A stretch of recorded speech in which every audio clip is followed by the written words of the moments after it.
Guys, good afternoon.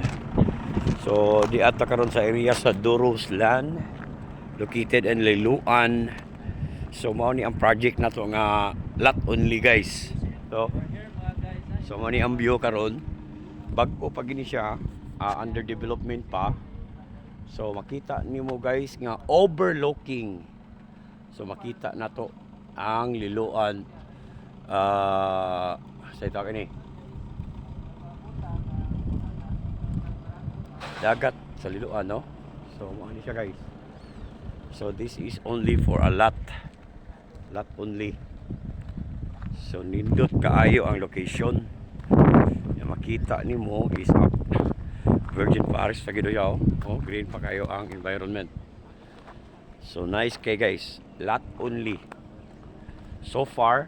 Mga ang available diri guys nga lot karon, mga kwan na lang ka unit, mga 10 na lang siguro ang available.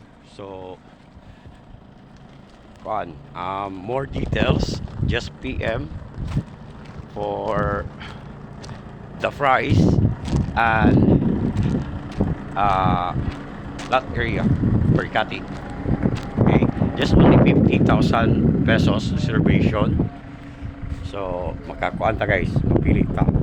So ako lang i-post sa babaw, which is maoni siya ang map guys. Okay, this is the map, Talaban State.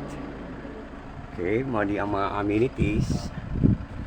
So under by development of Duros Land, located in Liloan. So makita na to ang Liloan Golf sa to ang location. So bali ang clubhouse. Okay, so kung yung mga amenities or sa clubhouse na makita na to. Okay, so located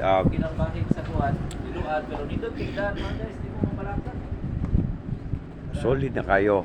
Actually ang daan you're going to the location concrete na, so okay na kayo siya guys. So kanang nga area nga inyo nakita karon guys is mao ni ang area. Ang purpose ani sa development is for kanang for the public bitaw nga at least diri sila mag standby. So ana, okay kayo. So more details just PM guys. Okay.